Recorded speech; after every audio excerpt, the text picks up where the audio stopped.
Assalamualaikum warahmatullahi wabarakatuh. Ta chào Wang Sang Hao. Assalamualaikum. Alhamdulillah Rabbil Alamin. Wassalatu wassalamu ala ashrafil anbiya wal mursalin wa ala alihi wa sahbihi ajma'in. Rabbi shrah li sadri wa yassir li amri wahlul uqdatan min lisani yafqahu qawli. Saudara Ravin, teka umur Ravin tu berapa? 50 tahun.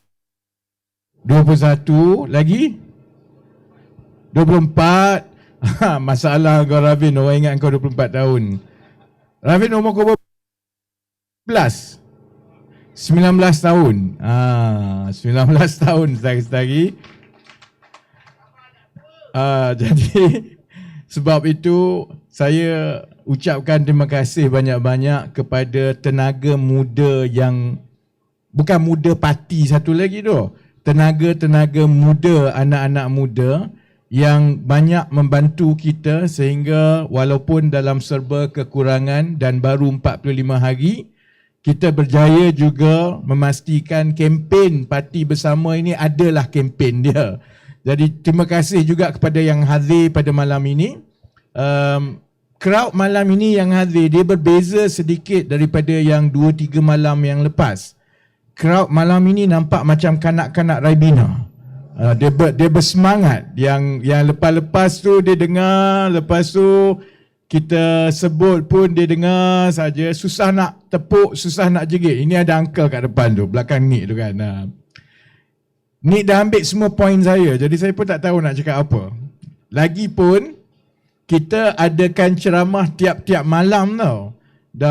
Ini dah malam kelima. Kalau nak campur yang malam pengumuman calon, ini yang dah kelima ke enam? Kelima Bayangkan kami yang berceramah ni, bila tiap-tiap malam kena berceramah, kita pun tahu bahawa kita tak boleh ulang benda yang sama tau. Sebab orang ada lebih kurang 10,000 orang di luar tengok tiap-tiap malam. Dan rakyat Malaysia sekarang, dia sangat demanding.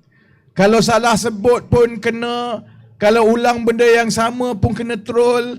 Jadi saya masuk hari kelima ni, saya fikir juga apa lagi aku nak cakap. Saya dah susun 2-3 benda, tengok Nick dah cakap semua yang saya cakap tadi.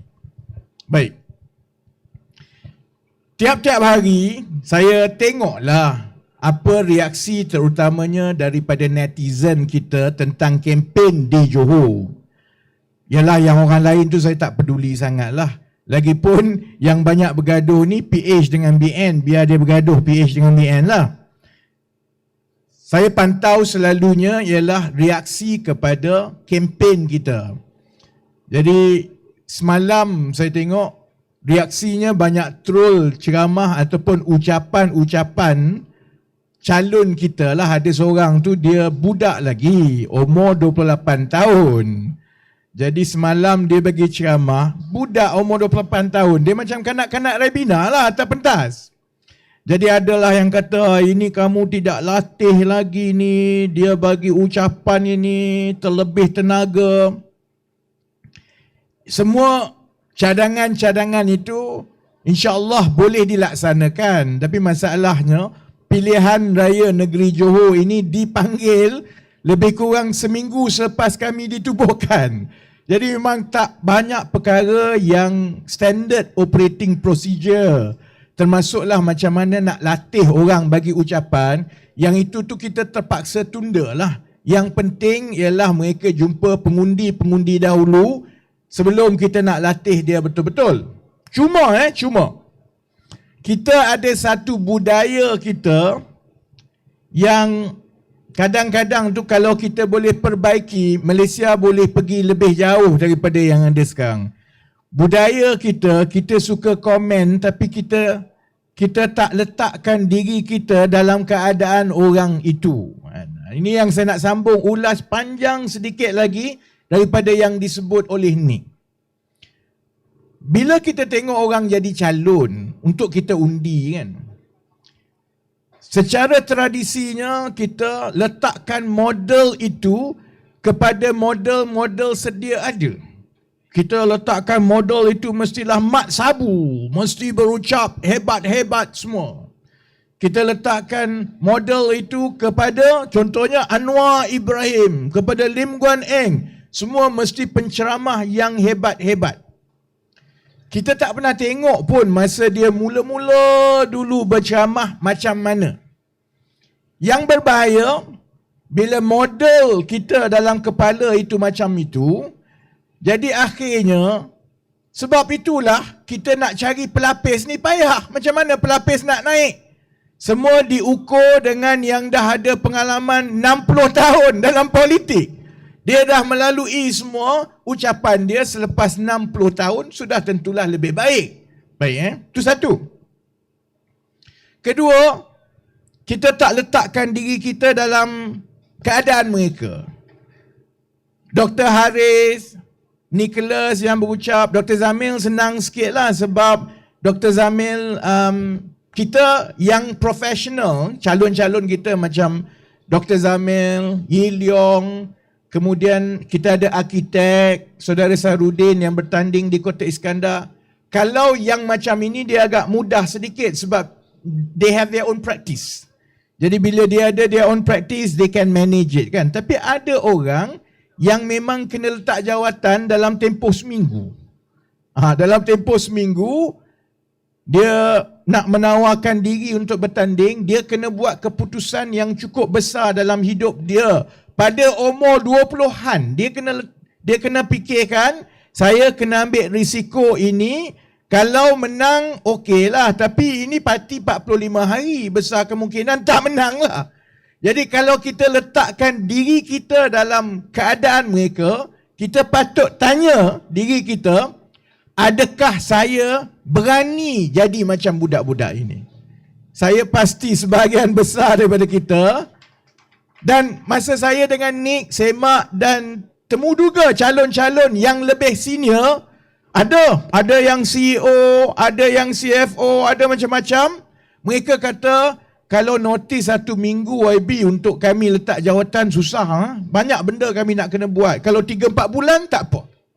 Sebab itu kita juga kena fikir bila ada calon-calon yang muda, walaupun mereka ada kelemahan and they have a long way to go untuk mereka belajar menjadi seorang yang boleh berkhidmat dengan baik dengan masyarakat, kita juga jangan lupa ada kualiti-kualiti mereka yang kita sendiri mungkin tak ada. Saya kalau pada umur 28-29 tahun ada kerja, tiba-tiba saya diminta untuk meletakkan jawatan untuk bertanding dalam parti yang besar kemungkinan tidak menang, saya rasa saya tak buat tau. Tapi 2-3 budak-budak ini, budak-budak Gen Z ini mereka buat. Jadi kekuatan itu yang saya rasa membezakan bukan saja bersama sebagai sebuah parti, tetapi calon-calon yang kita tampilkan juga memang ada perbezaan. Perbezaannya ialah parti ini sama juga dengan calon-calon yang kita kedepankan. Saya harap orang ramai dan juga pengundi boleh nampak parti ini ada keberanian yang luar biasa berbanding dengan yang dulu-dulu. Macam yang Nick kata sebenarnya, bila kita nak pilih wakil rakyat lah, baik di peringkat DUN, kemudian parlimen, sebenarnya apa yang kita nak nilai wakil-wakil rakyat kita ni? Okey, satu, karisma mereka memberi ucapan. Betul, saya tak tolak. Tapi jangan kalau kita pilih orang yang pandai di atas pentas mata-mata, itu yang jadinya nampak hebat atas pentas, order Shopee, bila dia jadi menteri dia jadi benda lain. Sebab untuk memilih seorang wakil rakyat, soal berucap dan karisma ni saya ingat tak sampai 20% pun. Ada ciri-ciri lain yang lebih penting, dan yang paling penting bagi saya ialah ikhlas. Dia memang betul-betul, dia mungkin bendol lah pada umur mereka yang ni, Dr. Haris semua ni, dia tak faham politik. Dia rasa okay, I want to do something, I can do it. Dia tak tahu politik ni sebenarnya penat. Selepas 1-2 tahun, Sebahagian besar yang kita buat ni orang tak setuju pun. Kalau you rasa you dah kerja kuat pun, mesti ada lagi orang yang kata you kerja tak cukup kuat. Tak cukup lagi, tak cukup lagi. Itu adalah cabaran dalam politik. Tapi mereka pada umur dan peringkat mereka, mereka ada keikhlasan bahawa this is something yang saya boleh tawarkan kepada rakyat sebagai pilihan. Kerana saya nampak yang ahli-ahli politik yang ada sekarang ni nampak macam dah menyimpang daripada tugas mereka sebagai wakil rakyat. Itu yang kami cuba tengok daripada setiap seorang yang memohon untuk jadi wakil rakyat. Kami sebenarnya tengok budak ni, orang ini, dia ikhlas ke tidak? Sebab apa dia nak jadi wakil rakyat ni?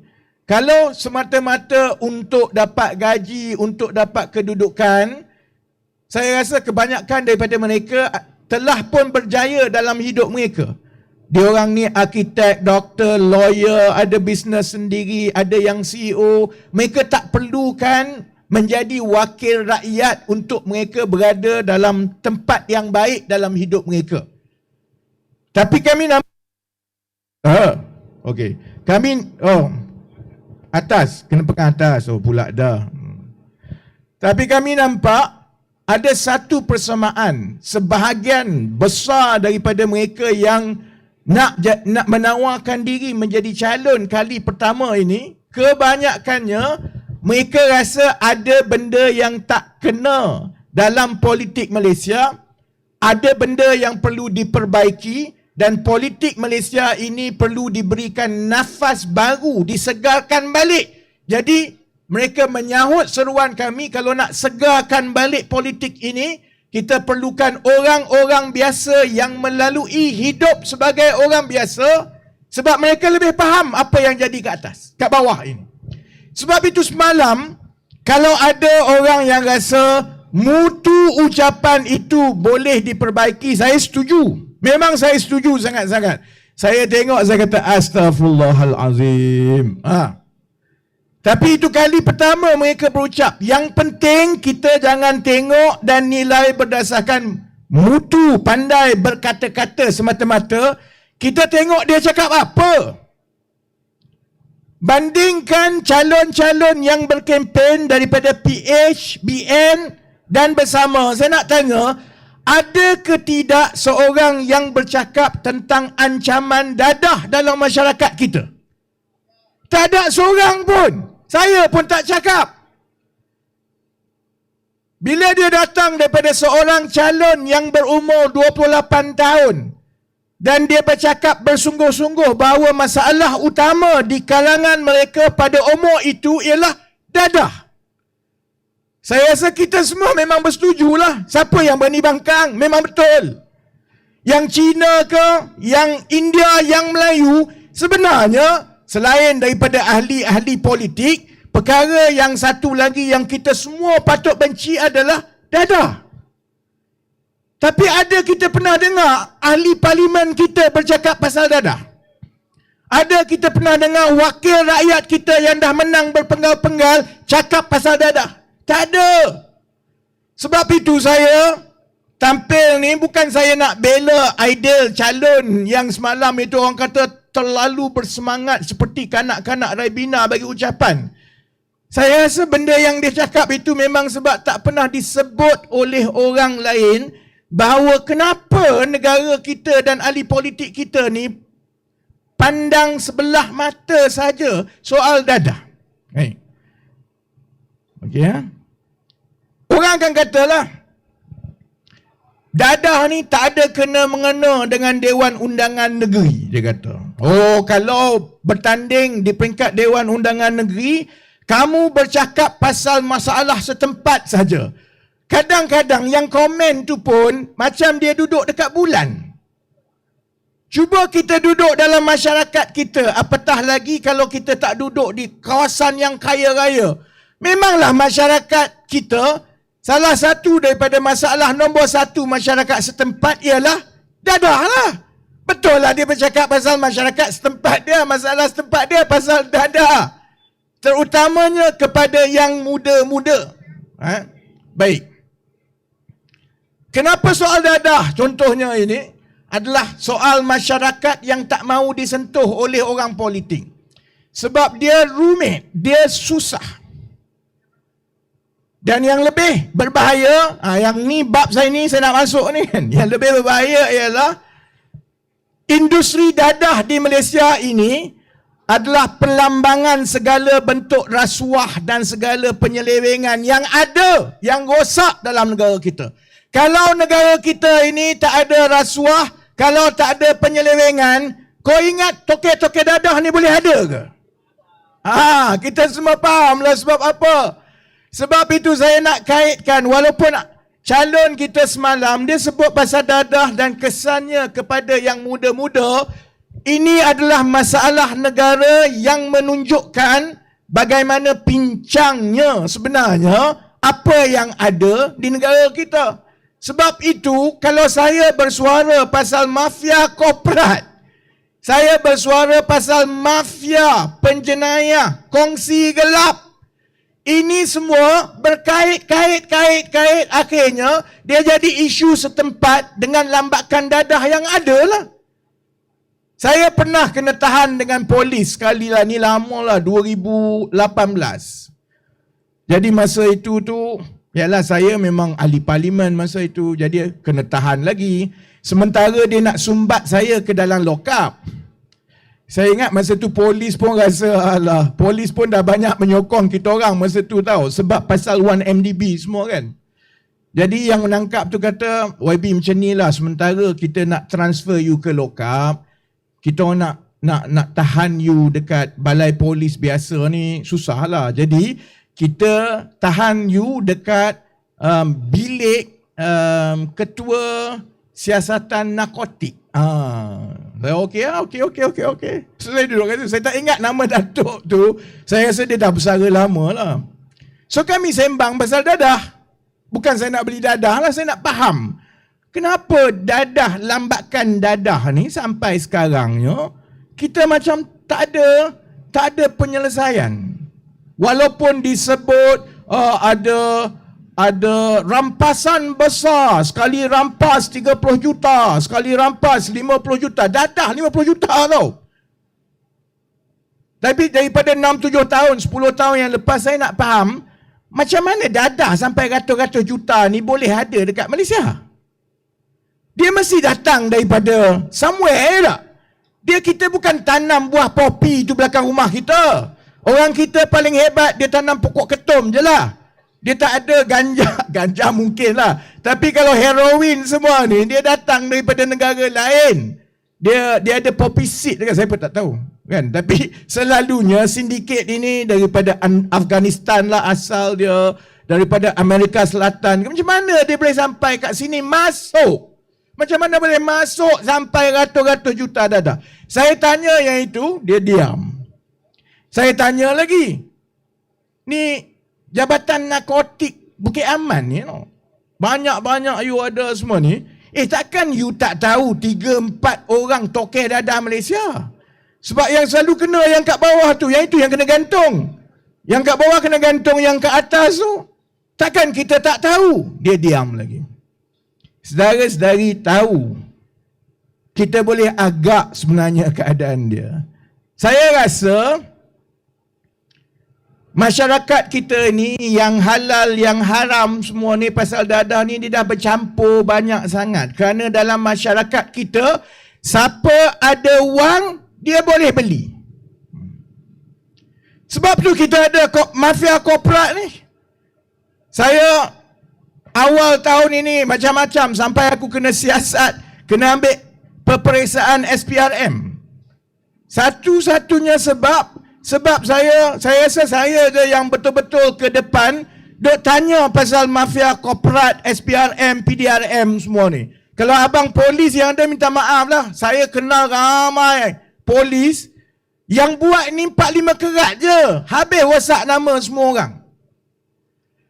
Mafia korporat ada sebab wang haram ada. Kalau tidak ada wang haram, maka tidak ada keperluan untuk cuci duit. Sebab ada wang haram, maka ada keperluan cuci duit. Cara cuci duit ialah dengan mafia korporat lah. Sebab itu syarikat-syarikat yang disenaraikan dekat bursa, syarikat yang perniagaan dia memang betul-betul ada perniagaan, syarikat ini perlu dirampas supaya wang itu boleh dicuci. Dan bila wang itu telah bertukar daripada wang haram kepada wang yang digunakan untuk beli saham kononnya, maka wang itu dia dah cuci lah. Lepas tu kalau dia nak duit, dia jual saja saham, jual syarikat. Kita kena tanya asal usul punca dia. Kalau tak ada wang haram, tak ada mafia korporat kerana tidak ada keperluan untuk cuci duit. Dan kita tanya lagi, macam mana wang haram ni ada? Wang haram ni ada kerana kita ada sindiket lah. Sindiket ni besar. Sindiket dadah satu. Sindiket judi haram. Judi online, itu berbilion-bilion tau. Sindiket scammer, berbilion-bilion. Sindiket penyeludupan orang, pemerdagangan manusia yang bawa masuk orang Rohingya, pelarian semua, berbilion-bilion. Agaknya takkanlah kita tak tahu siapa yang tokeh-tokeh ni lah. Saya pasti sebenarnya kita boleh syak. Kalau dekat Bukit Aman ke, dekat SPRM ke, Menteri Dalam Negeri ke, saya pasti dia tahu pun. Dia ada, boleh syak. Saya tanya soalan di Parlimen. Masa saya masih lagi ahli Parlimen lah. Ni dah saya ingat dalam penggal yang lepas. Saya tanya soalan. Rampasan-rampasan dadah yang berpuluh-puluh juta, ratus-ratus juta ini, sila namakan kepala-kepala sindiket dadah di Malaysia. Jawapan, kita tak dapat pastikan lah. Itu jawapan dia. Jadi kalau saya jadi seperti rakyat biasa dan calon kita ideal daripada Bukit Permai, dia rakyat biasa. Minggu lepas, dia duk sibuk buat kerja baiki jalan semua sebagai dia ada satu syarikat kejuruteraan. Dia duk sibuk buat kerja macam itu. Minggu ini dia kena jadi calon. Jadi benda yang dia ingat, yang rapat dengan dia ialah walaupun dia mungkin tak boleh sebut dengan baik, dia tanya benda itulah. Yang dadah ni, kenapa kita tak boleh hentikan? Sebab kesannya kepada orang muda adalah terlalu besar. Saya tanya juga pasal judi-judi ni kan. Kalau PAS lah kan. Kalau PAS, ini orang PAS marah kat saya yang menonton semua kan. Orang Cina pun saya rasa mesti gelak bila saya sebut lepas ni lah kan. Kalau PAS kan, dia nak ambil alih sesuatu negeri tu, salah satu janji utama dia ialah apa dia? Kita akan tutup semua kedai-kedai nombor ekor. Tak ada judi dah kat sini. Bila dia tutup itu, tengok di bawah pemerintahan Islam, maka kita telah berjaya menghapuskan judi. Saya tanya kawan-kawan Cina saya. Ini bukan kongsi gelap lah. Saya tanya kawan-kawan Cina saya yang lawyer, yang doktor, yang corporate. Saya tanya, actually benda ni macam mana? Dia kata, memanglah orang yang paling gembira sebenarnya kalau PAS menang di sesebuah negeri, sebenarnya ialah kongsi gelap. Saya pun pelik, macam mana pula kongsi gelap boleh happy kalau PAS menang? Dia kata, you tak faham, you tak main judi. Kalau you berjudi, you faham lah. Bila kedai-kedai yang jual loteri ni tutup tak? Ialah budaya beli loteri semua ni memang sebahagiannya memang ada orang Cina, ramai juga orang Melayu pun yang buat. Akhirnya bila tutup, agaknya dia pergi ke mana? Dia pergi ke online lah. Dia pergi berjudi online. Berjudi online ni sekarang ni ada macam-macam bentuk. Dia rasa main game je. Saya tanya lah orang, yang judi online ni sebenarnya macam mana? Dia beli tiket ke? Dia buat apa? Aku tak faham kan. Dia orang kata, main judi online ni main game. Untuk main game, dia dulu-dulu kita muda-muda dulu ingat tak? Kalau ada kedai-kedai runcit, dia kira main tikam. Pergi dekat kedai, dia ada beli satu main tikam tak? Kalau bernasib baik, dapatlah hadiah ke apa kan? Judi online macam tu lah, dia main tikam. Tapi nak tikam tu kena belilah.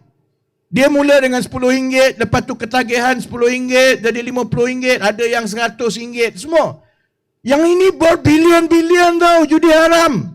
Sebab itu, kadang-kadang orang politik ni dia cakap semata-mata untuk dia bagi sedap hati orang yang dengar je. Dia tak selesaikan masalah pun. Bila tutup, memanglah kedainya tak ada. Judi haram makin besar lah. Kongsi gelap makin besar lah.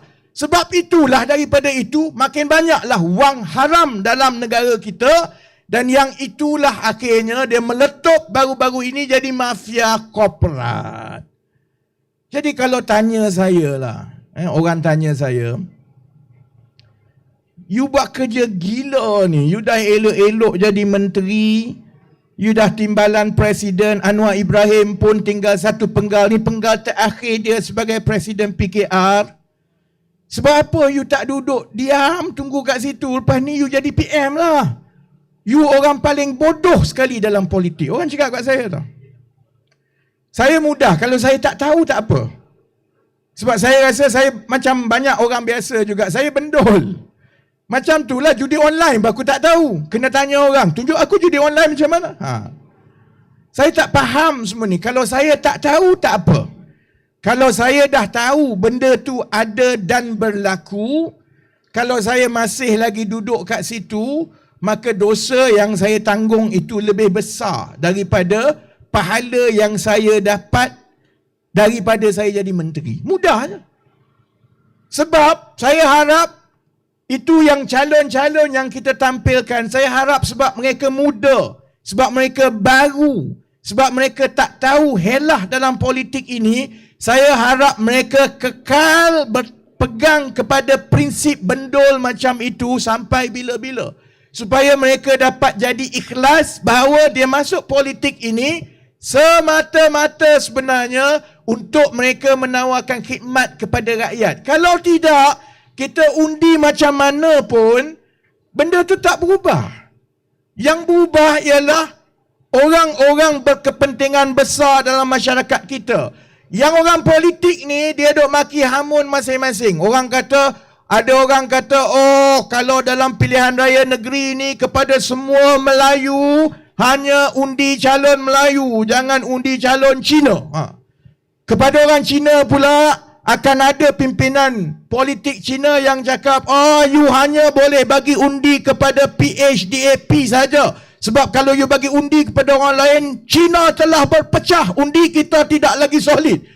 Orang politik cakap semua.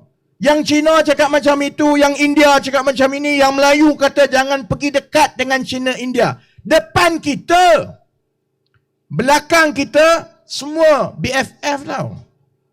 Belakang kita, toke-toke, geng-geng yang berkepentingan inilah, mari menteri itu daripada UMNO, dia pergi jumpa menteri UMNO.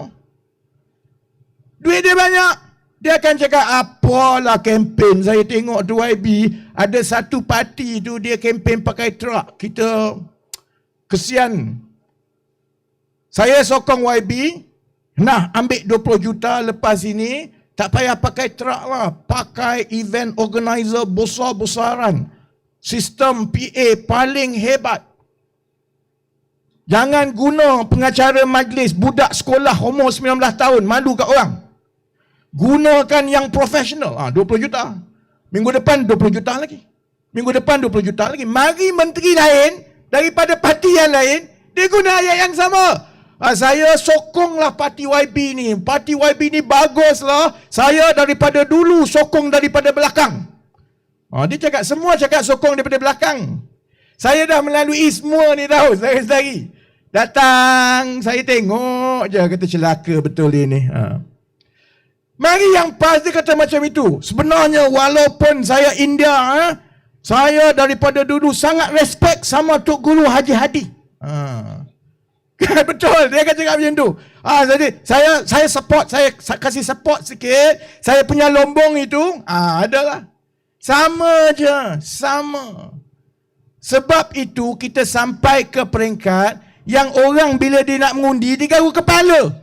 Dia fikir, ayah, Yang ini pun macam itu, yang itu pun macam ini. Sebab itu saya kata yang paling penting kita nak mula balik supaya kita boleh didik balik yang baru-baru ini. Pertama, supaya dia ikhlas. Kedua, supaya dia berani.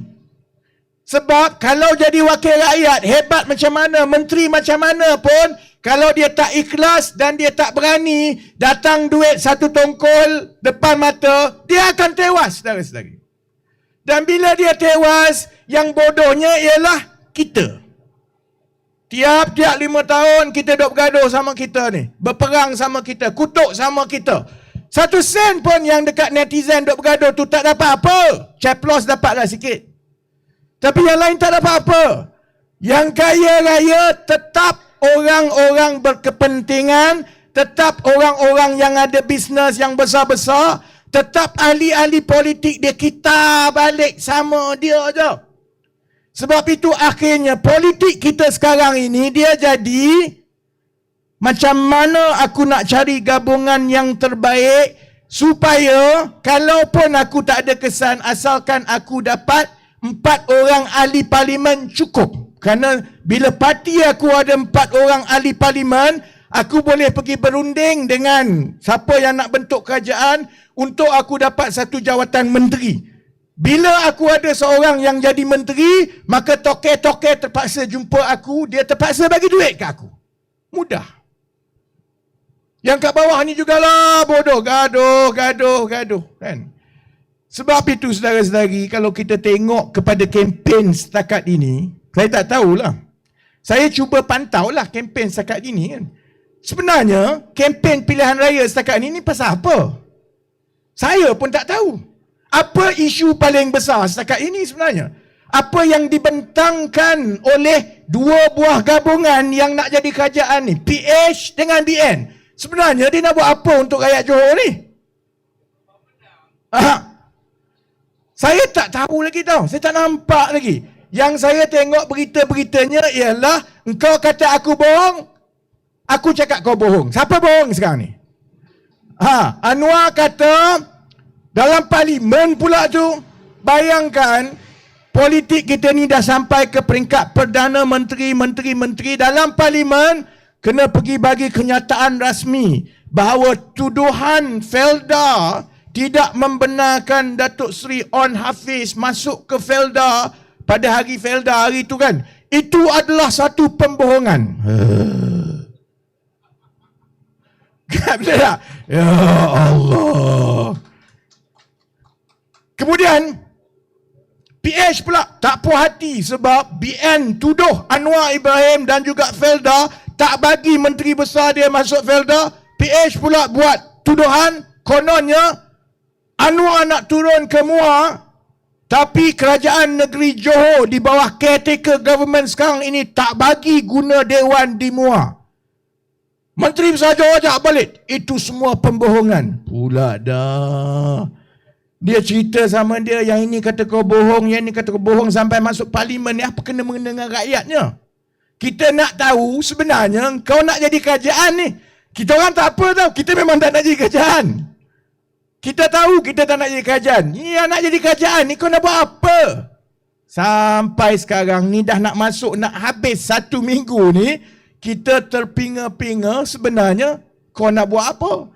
Jadi lepas ini minggu depan, mungkin kempen kami daripada parti bersama ini, kempen kita, tagline kita, kau nak buat apa? Sebab sampai sekarang kita tak tahu.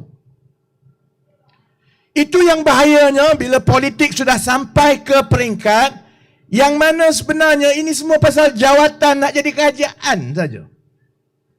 Saya been there, done that. Saya habiskan masa saya usia daripada 21 tahun tahu buat kerja ni.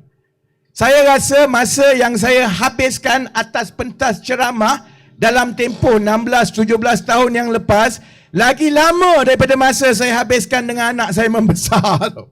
Saya tua atas pentas ceramah. Sebab kita dulu bendul. Macam yang jadi calon sekarang ni lah. Bendul. Betul-betul kita yakin kalau orang Islam, betul-betul saya yakin ini adalah satu kewajipan fardu kifayah dalam satu masyarakat untuk kita pastikan kerajaan itu baik, suara rakyat dibawa, kita lawan rasuah, itu adalah fardu kifayah. Aku bendur betul lah, buat betul lah. Bila dah jadi kerajaan, saya tengok Allahu Akbar, aku kena tipu.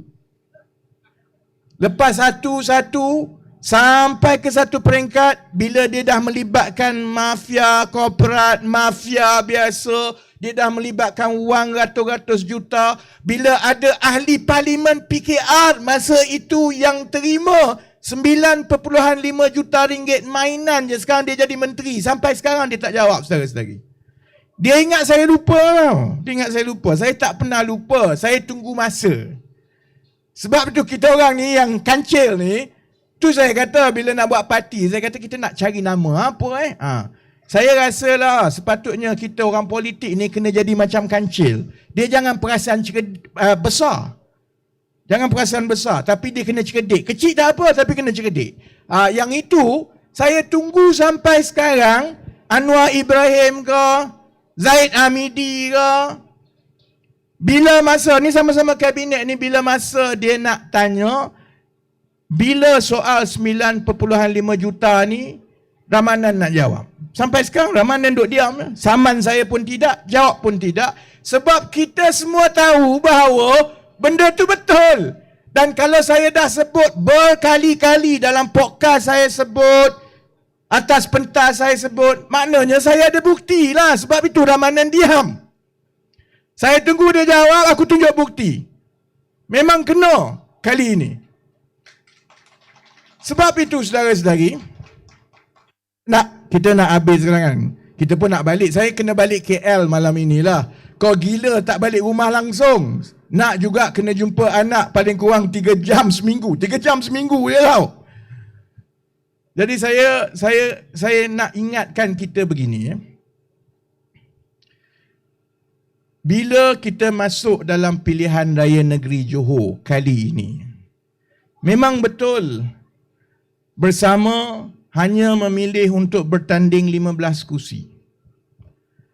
Orang akan hentam macam-macam lah, uncle, you ni apalah. Ada yang kata 15 terlalu banyak, ada yang perli kata you bukan boleh buat apa, 15 kursi je, hilang deposit saja. Saya tahu bahawa sebenarnya idea yang kami bawa ini, dia ada sokongan daripada rakyat. Kalau tidak, kita tak sampai ke peringkat ini dalam tempoh 45 hari. Sebab yang kita sebut, kita ulas, yang kita cadangkan macam mana kita nak segarkan balik budaya politik Malaysia ini dengan bawa balik orang-orang biasa, yang muda-muda, yang berkelayakan dari kalangan orang ramai sendiri. Yang inilah yang difikirkan oleh orang ramai. Menang kalah kita tak tahu lagi, tapi dia tak adalah teruk sangat setakat ini. Kalau tengok dari segi sambutan kepada kempen bersama di 15 kursi, kalau tengok ceramah kita tiap-tiap malam, dia tak ada beza, malah lebih baik daripada kempen lawan kita pun sebenarnya. Dia tak ada beza sangat. Tetapi kita juga sedar bahawa bila masuk dan menawarkan diri kepada rakyat, niat itu mesti betul. Kalau ada satu parti yang baru 45 hari, dia masuk dalam pilihan raya negeri, niat dia untuk bentuk kerajaan negeri, memang parti itu tak boleh pakai, tak guna. Kalau saya jadi orang biasa pun, kalau bersama masuk pilihan raya negeri kali ini, dia kata dia nak bentuk kerajaan negeri, ada calon menteri besar dan bertanding sampai 30-40 kursi, saya takkan undi bersama, saudara-saudari. Sebabnya begini, kita tahu parti yang baru ambil masa untuk mematangkan kalaupun ada wakil rakyat yang menang. Kalau Dr. Zamil, walaupun umur dia lagi tua daripada saya, dia berkecimpung dalam masyarakat lama, orang dekat sini kenal. Dia tak pernah jadi wakil rakyat. Macam mana dia kalau tak pernah jadi wakil rakyat, tiba-tiba bercita-cita nak jadi menteri besar ataupun exco? Tak boleh. Dia kena go through learning curve itu dulu. Dia kena belajar betul-betul, jaga rakyat, berkhidmat untuk rakyat satu penggal, faham dahulu macam mana urusan kerajaan pentadbiran negeri, faham di antara bidang kuasa persekutuan dengan bidang kuasa negeri, faham yang mana tanggungjawab bersama, faham bahawa kita tak boleh buat apa-apa kecuali kita bekerjasama dengan jabatan-jabatan kerajaan. Lalui semua itu, barulah dia ada pemahaman yang betul how to fix a problem. Masalah kita dalam tempoh 10 tahun yang lepas, semua orang masuk politik, parti baru tak baru, semua masuk cita-cita dia bukan dia nak berkhidmat untuk rakyat pun, dia nak jawatan. Sebab kalau dia sedar diri, dia tahu bahawa kalau mula-mula masuk baru satu penggal, we need to teach calon-calon kita untuk jadi wakil rakyat yang baik dulu. Bila dah lulus jadi wakil rakyat yang baik, barulah kamu boleh fikir kamu nak jadi kerajaan ataupun tidak. Dan saya lalui perkara itu sendiri dengan Pakatan Harapan. Berapa kerat sangat pimpinan Pakatan Harapan, baik daripada PKR, DAP ataupun Amanah, yang sebenarnya pernah ada pengalaman kerja di luar sebelum jadi ahli politik. Tak ramai. Hampir semua mereka adalah politician sepenuh masa atas pentas daripada muda. Dan sekarang ini dalam pilihan raya negeri Johor, kita tengok ada satu trend baru. Nama dia trend intern politik, daripada intern jadi pembantu, selepas jadi pembantu jadi wakil rakyat. Satu-satunya benda yang dia tahu ialah bercita-cita untuk jadi wakil rakyat. Jadi calon-calon saya tengok yang diletakkan semua bekas pembantu YB itu, bekas pembantu YB ini, bekas pembantu menteri itu. Matilah kita kalau semua orang yang jadi wakil rakyat ini satu-satunya pengalaman yang dia ada ialah jadi bekas pembantu. Sebab dia hanya nampak urusan pentadbiran dasar, menyelesaikan masalah. Dia hanya nampak daripada perspektif wakil rakyat. Dia tak nampak daripada perspektif rakyat. Dia tak nampak daripada perspektif business owners. Dia tak nampak. Dia tak nampak daripada perspektif orang biasa. Sebab itu, bersama buat keputusan yang saya rasa, saya bersyukurlah tak ada orang-orang gila dalam bersama ni yang bergaduh dengan saya kata, oh tak boleh, kita mesti ambil alih kerajaan. Kalau ada macam itu, saya minta Presiden bersama gantung. Sebab kita kena melalui proses itu, mengembalikan politik ini kepada grassroots, kepada rakyat biasa, dan pastikan wakil-wakil rakyat itu sebenarnya memang betul-betul daripada kalangan rakyat. Mereka mungkin bendol, mereka mungkin belum faham sangat politik, mereka mungkin bukan penceramah yang hebat, tetapi saya harap bila kita bandingkan, kita boleh nampak mereka ini sebenarnya lebih jujur, mereka lebih berani, dan mereka lebih nampak masalah sebenar yang dihadapi oleh rakyat. Barulah kalau cita-cita kami masuk PRN Negeri Johor ini, kalau ada 2-3 bersama, calon bersama jadi wakil rakyat, kita nak buktikan bahawa 2-3 orang wakil rakyat pembangkang daripada bersama itu, kesannya itu lebih besar daripada kerajaan yang ada dan juga orang-orang lain pembangkang yang jadi pasu bunga selama ini. Ada masalah, jumpa dia, biar dia bercakap.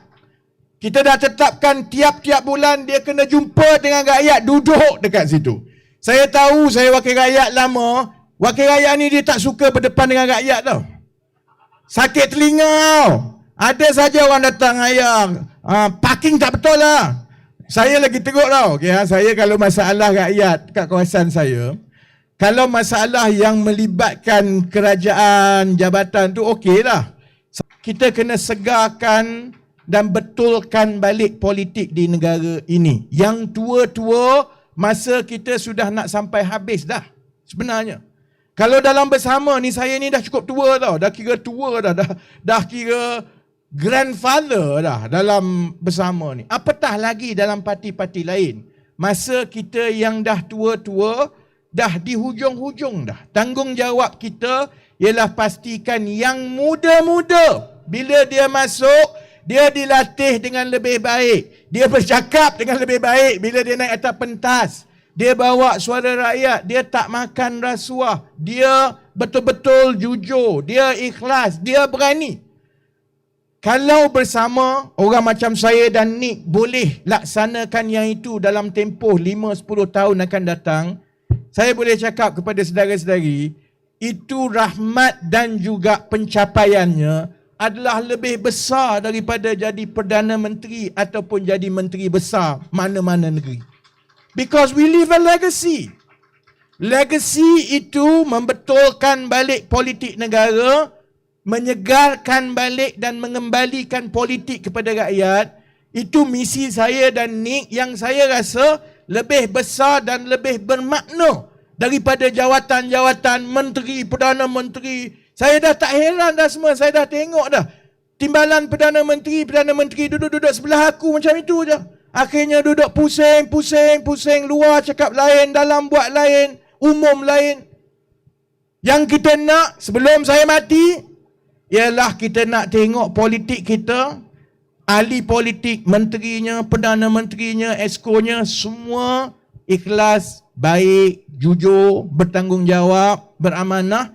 Yang itu yang akan menjamin masa depan anak-anak kita. Dan kita perlukan masa depan anak-anak kita itu kerana kita semua jadi tua. 20 tahun lagi kita akan jadi tua dan kita perlukan anak-anak kita berada dalam keadaan yang lebih baik daripada kita supaya dia boleh jaga kita. Betul tak? Kalau orang menteri, ahli politik besar-besar ni, dia tak fikir macam tu tau. Dia tak fikir yang 20 tahun lagi dia akan tua. Dia tak fikir bila dia tua, anak-anak dia yang muda-muda kena jaga dia. Dia fikir pasal diri dia je. Sampai ke sudah. Jadi sebab itu, saya pun nak balik ke KL, alasan yang baik. Kan, saya nak kena balik KL. InsyaAllah malam esok kita di mana, no? Oh, malam esok kami ke Bukit Naning. Itu pun alasan yang baik sebab saya kena balik KL, tidur, pagi breakfast dengan anak, turun balik untuk kempen seterusnya. Daripada saya terus datang ke JB, dia berhenti kat Muar lah kot, dekat sikit. Malam esok kita di Bukit Naning. Tempat itu nama apa? Jalan Sinar Bakti 1. Bakri. Jalan Sinar Bakri 1. Dekat mana tu? Dekat Bukit Bakri. Oh, dekat Muar senang. Cari je lah, ada sebiji je truk macam ini ha. Jalan hospital. Jangan uncle, nanti orang pergi hospital tak jumpa truk kita orang, mati kita orang. Jadi orang-orang Muar malam esok kita jumpa dekat truk, ada sebiji je truk kuning ni. Dekat Muar malam esok insya-Allah. Daripada Muar dan hari Jumaat kita akan pergi ke Mahkota, ke Keluang, sebelum kami balik semula ke JB dan kawasan sekitarnya. Sebab hari Sabtu dan hari Ahad ini kita ada beberapa ceramah yang lebih besar daripada ceramah truk ini. Jadi sekali lagi terima kasih kepada semua yang datang, yang menonton, yang berdiri. Tak masuk longkang korang nasib baik berdiri 1 jam tak jatuh dalam longkang. Terima kasih kepada semua. Alhamdulillah setakat ini sambutan dan juga penerimaan yang penduduk JB bagi kepada calon-calon kami, kepada JB bagi kepada calon-calon kami kepada bersama. Saya dan Nick terhutang budi kepada semua. InsyaAllah kalau ada calon-calon bersama yang dapat peluang jadi wakil rakyat, InsyaAllah saya dan Nick akan jadi bapa-bapa yang baik dan rotan budak-budak ini kalau dia tak buat kerja dengan baik. Jadi terima kasih. Kita jumpa lagi malam esok. Saya tutup, dia kena jerit sikit lah. Saya nak balik KL ni. Kan? So saya sebut ayuh, saudara-saudari sambut dengan Johor. Saya sebut ayuh, saudara-saudari sambut dengan bersama. Okey? Ayuh! Ayuh! Ayuh! Ayuh! Okey, last kali. Ayuh! Ayuh! Terima kasih. Sese, Nandri, Vanakkam. Assalamualaikum warahmatullahi wabarakatuh.